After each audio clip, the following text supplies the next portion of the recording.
இன்னைக்கு travel with அபியில் எங்கே போகிறோம்? சிவனே நேரில் வந்து அவர் விட்டுட்டு போன பாதரட்சகை இன்னமும் கோயிலை வச்சு பூஜை பண்ணிட்டு இருக்காங்கன்னா நம்புவீங்களா? எஸ், நம்ம திருவெண்ணெய்நல்லூரில் இருக்க கிருபாபுரீஸ்வரர் மங்களாம்பிகை கோயில். இங்கே மூங்கில் மரம் தான் தலவிருட்சம். நாங்கள் சிவராத்திரி அன்னைக்கு போயிருந்தோன்றதுனால அங்கே நிறைய கடைகள்லாம் கோயிலுக்குள்ளேயே வச்சுருந்தாங்க. சின்ன பசங்களாம் விளையாடிக்கிட்டு பெரியவங்கெல்லாம் பூஜை பண்ணிட்டு கோயிலே ரொம்ப அமக்கலமாக இருந்துச்சு. விழுப்புரத்துல இருந்து நம்ம ஊருக்கு போகிற பஸ்ஸில் இந்த லைட்டு நல்லா சவுண்டாக பாட்டெல்லாம் போட்டுக்கிட்டு டிப்பிக்கல் கிராமத்துக்குள்ள ஒரு 20 கிலோமீட்டர்ஸ் உள்ளே போனால் நம்ம திருவெண்ணெய்நல்லூர் வந்துடும். கோயில் ஒரு 10 ஏக்கர்ஸ். இங்கே சிவனோட ஸ்தலம் இருக்குது. பிள்ளையார், முருகர் எல்லாரும் இருக்காங்க. இதை சுற்றி வர இடம். இங்கே அம்மனோட சன்னதி தனியாக வச்சுருக்காங்க.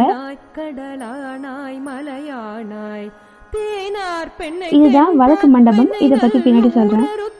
சுந்தரருக்குன்னு தனியாக இங்கே ஒரு ஸ்தலம் இருக்குது. சுந்தரர் ஒரு ஐயர் குடும்பத்தில் பிறந்து பல்லவ ராஜாவால் வளர்க்கப்பட்டு ராஜாவாக ட்ரெயின் ஆகிறாரு.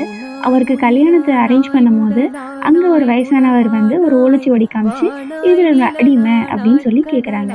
அந்த வழக்கு நம்ம திருவெண்ணெய்நல்லூரில் இருக்க வழக்கு மண்டபத்துக்கு வருது. அங்கே ஒரிஜினல் டாக்குமெண்ட்ஸ்லாம் வெரிஃபை பண்ணி வயசானவர் பக்கமே தீர்ப்பு வந்துடுது. இன்ஃபேக்ட் இது வழக்கு தீர்த்த மண்டபம் அப்படிங்கிறதுனால மக்கள் அவங்களுக்கு ரொம்ப நாளாக தீராத பிரச்சனை ஏதாவது இருந்துச்சு, வழக்கு இருந்துச்சுன்னா இங்கே வந்து பிராதி விண்ணப்பத்தில் ஏதோ அந்த எல்லோ கலர் பேப்பரில் எழுதி போட்டாங்கன்னா அது தீரும்னு ஒரு ஐதீகம் இருக்குது. அந்த வழக்கு தீர்ந்ததுக்கு அப்புறமா இங்கே வந்து மறுபடியும் நன்றி விண்ணப்பத்தை எழுதி கொடுக்கணும்னு ஒரு வழக்கம் வச்சுருக்காங்க. கம்மிங் பேக் டு சுந்தரர், அவர் அந்த வயசானவருக்கு அடிமனை தீர்ப்பானதுனால அவரை பின்தொடர்ந்து திருவெண்ணெய்நல்லூர் கோயிலுக்குள்ளே போகிறாரு. அந்த வயசானவர் சிவனோட கலந்து மாயமாயிடுறாரு. அப்புறமா தான் சுந்தரர் ரியலைஸ் பண்ணுறாரு வந்தவர் வேற யாரும் இல்லை, சிவன் தான் சொல்லிட்டு. அப்புறம் சிவன் சுந்தரரை பாட சொல்ல சுந்தரர் பரவசத்தில் தவிக்க சிவனே நம்ம இளையராஜா மாதிரி முதல் வார்த்தையை எடுத்து கொடுக்குறாரு. நீதான் என்னை ஆல்ரெடி பித்தான்னு கூப்பிட்டியே, நான் வழக்கு போட்டப்போ நீ பித்தானே பாட அப்படின்னு சொல்கிறாரு. அப்புறமா தான் பித்தா பெரிய பாட அது தேவாரமானது. சிவன் மாயமானப்போ விட்டுட்டு போன பாதரட்சகை இன்னமும் இந்த கண்ணாடி பட்டியில வச்சு பூஜை பண்ணிட்டு இருக்காங்க. ஐ ஸ்வேர், நீங்க நெட்ல பாக்குற நிறைய போட்டோஸ் மாதிரி அது கண்டிப்பா இருக்காது.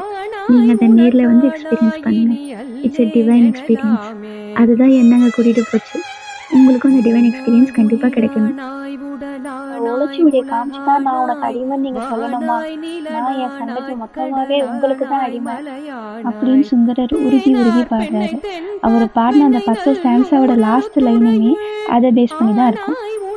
Sundarar 7th century person. இந்த கோயில் அப்பவே எஸ்டாப்ளிஷ் ஆயிருக்குன்னா இது அதை விட ரொம்ப பழமையான கோயிலா இருக்கணும்.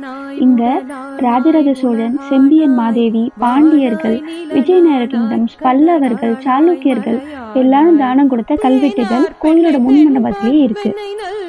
பார்க்கடலை கடையும் போது வெளிவந்த ஆழகால விஷத்தை யாருக்கும் பாதிப்பு ஏற்படக்கூடாதுன்னு சிவனே உள்வாங்கிக்கிறாரு.